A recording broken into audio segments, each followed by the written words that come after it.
Chapter 10. The Long Party. I hope we're not too early.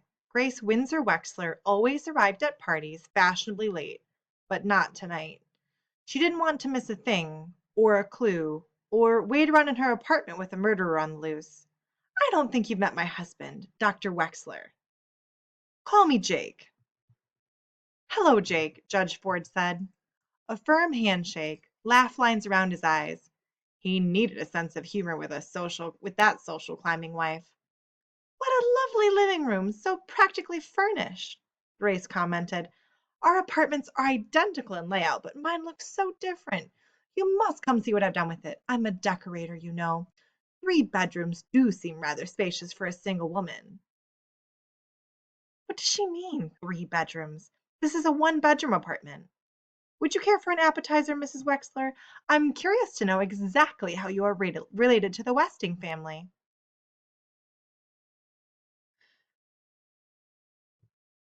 Notice here we've come to a section that's highlighted in pink. These sections that are highlighted in pink are going to help you answer question 12. Question 12 is explain why Judge Ford planned a party for the tenants of Sunset Towers and what her motivations behind hosting the party are. Then explain what this reveals about her character. This question is not answered directly. It is implied by the text, and you need to put together the answer from several different places in the text. So let's continue. The judge had hoped to take the heiress by surprise. Grace gained time by coughing. Goodness, the ginger is spicy. The Szechuan cooking style, you know. How am I related? Let me see. Uncle Sam was my father's oldest brother, or he was the youngest brother of my father's father?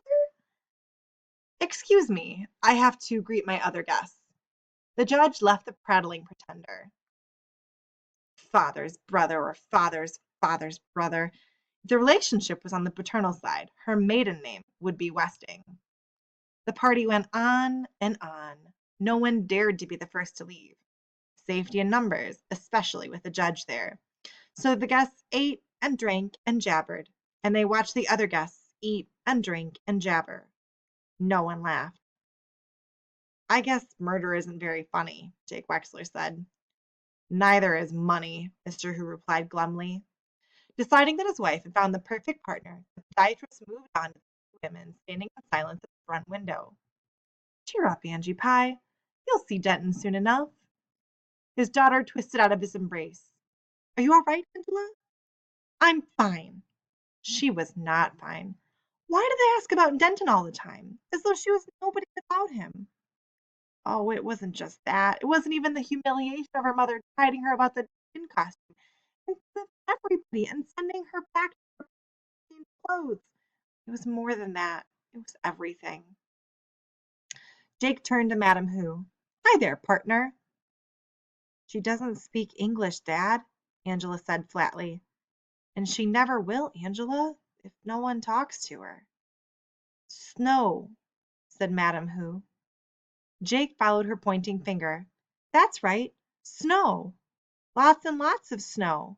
Snow, trees, road, Lake Michigan. China, said Madam Who. China? Sure, why not? Jake replied. China. Angela left the chatting couple. Why couldn't she have made some sort of friendly gesture? Because she might do the wrong thing and annoy her mother.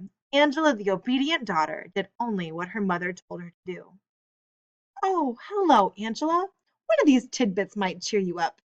Judge Ford held the tray before her. I hear you'll be getting married soon. Some people have all the luck, Seidel Pulaski said, appearing from nowhere to lean over the tray to spear a cube of pork. Of course, not all us women have opted for marriage, right, Judge Ford? Some of us prefer the professional life.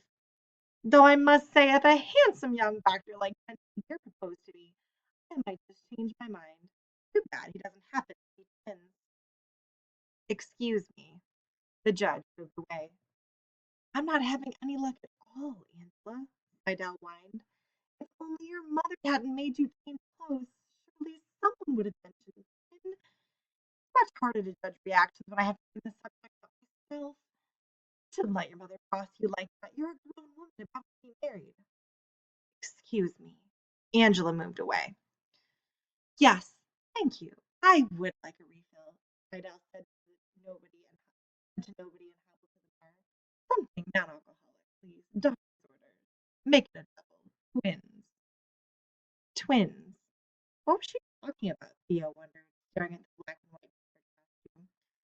Two ginger ales to the chessboard coming right up. Hidden among her guests, the judge studied the two people standing in the corner, the only pair in Sunset Towers who were not vested heirs. George Theodoracus placed his hand on the shoulder of his invalid son. A large, bronzed, hard-working hand, like Theo's.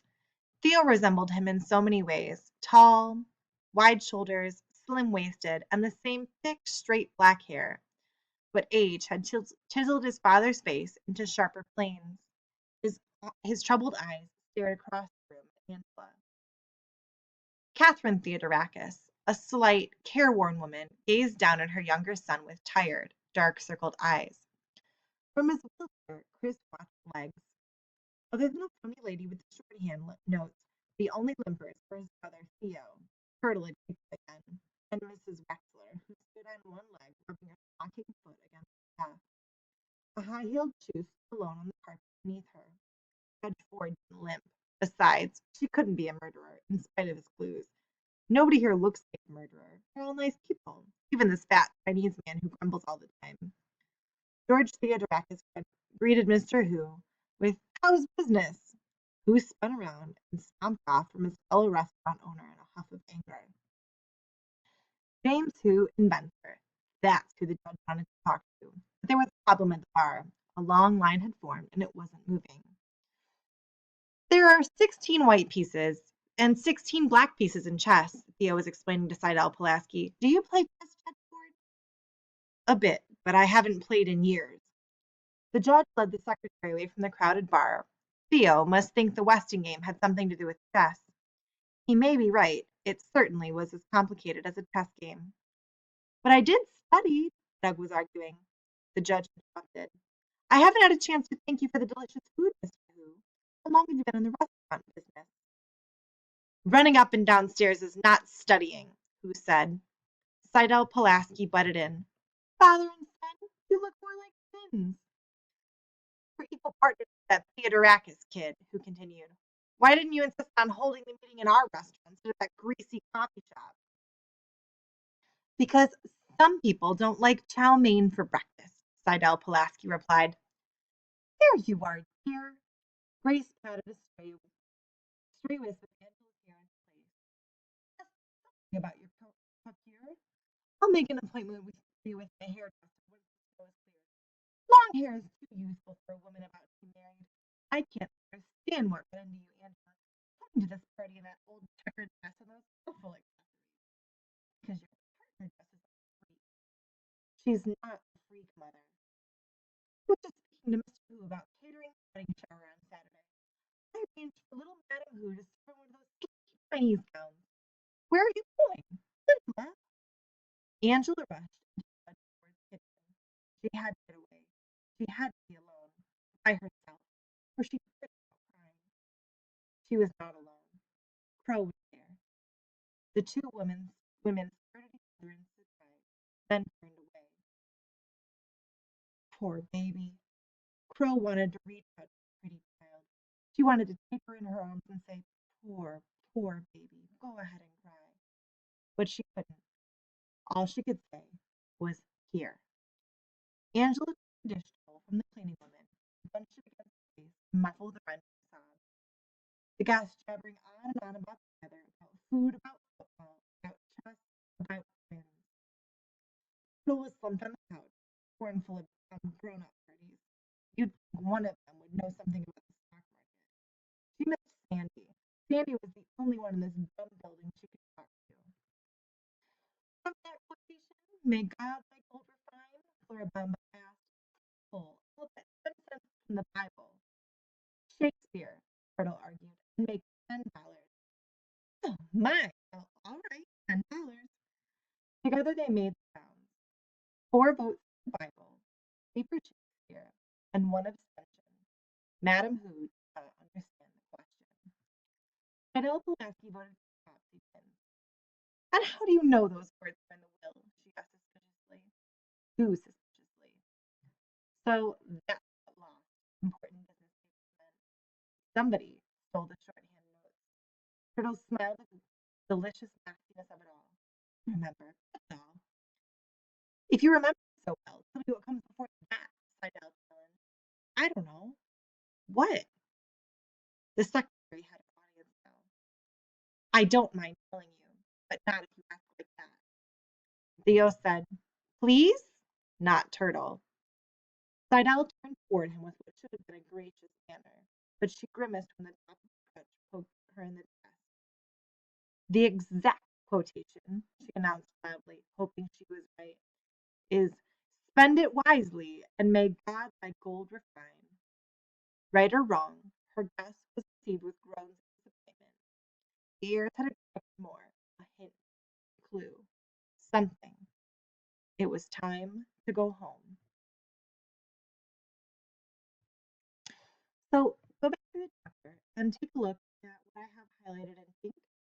Take a look at what it is that Judge Ford is doing, and take a look at the thoughts of Judge Ford that are included, and from that, infer why Judge Ford is hosting the party, what it is that she's trying to do, and what this tells us about her character or what kind of person she is.